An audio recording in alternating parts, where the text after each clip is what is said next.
You are sitting in a dark, cold cave, and your head feels like it is about to explode. A throbbing, unbearable pressure builds behind your eyes, and there are no painkillers, no pharmacies, and no doctors to help you. For 99% of human history, this wasn't a hypothetical situation. This was a regular Tuesday for your ancestors living tens of thousands of years ago. Today, a simple headache might lead you to take a tiny white pill from a plastic bottle. But back then, the solution to a severe headache was significantly more drastic. Your local healer would pick up a sharp piece of flint, look you in the eyes, and calmly scrape a hole directly into your skull while you were completely awake. This is not a horror movie. This is the reality of prehistoric medicine. For roughly 300,000 years, Homo sapiens had to figure out how to heal broken bones, cure mysterious infections, and treat psychological distress without a single modern tool. How did your ancestors survive injuries that we would consider a death sentence today? The answers are etched directly into the ancient bones left behind in the dirt. When we look at the archaeological record, the sophistication of ancient medical practices is staggering.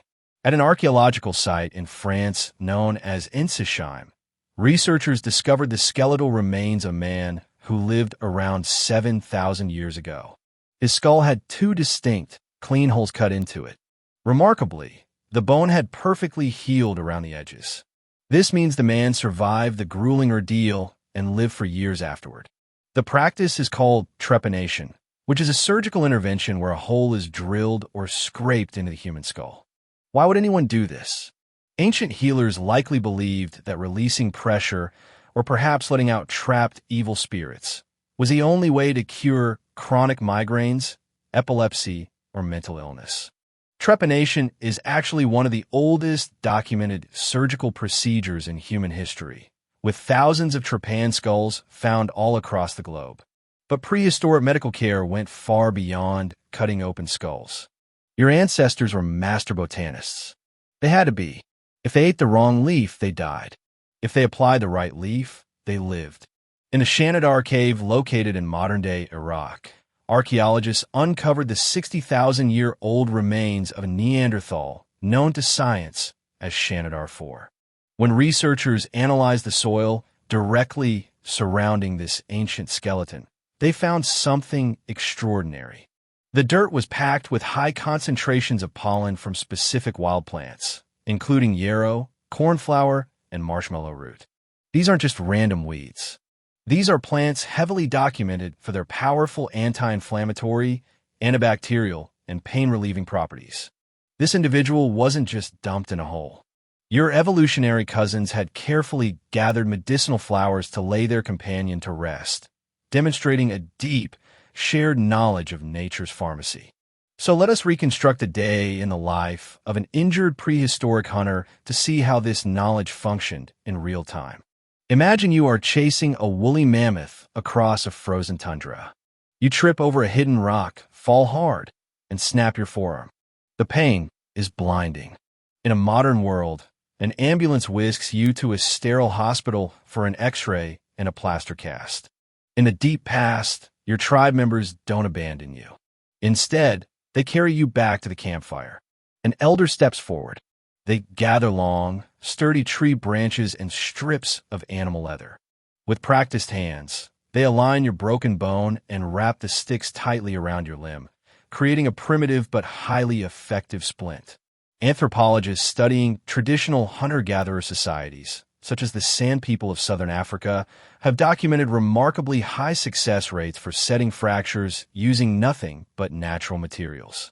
The skeletal record confirms this, showing countless prehistoric fractures that healed perfectly straight, proving that early humans kept their injured comrades safe, fed, and immobilized for weeks at a time. However, not all ancient remedies were pleasant. In fact, some of the most effective prehistoric cures sound absolutely disgusting to modern ears. Consider the problem of an open, infected wound. Without antibiotics, a simple scratch from a thorny bush could lead to gangrene and death. To combat this, ancient healers often turned to things that make our stomachs turn today. They used animal dung, muddy clay, and even live maggots.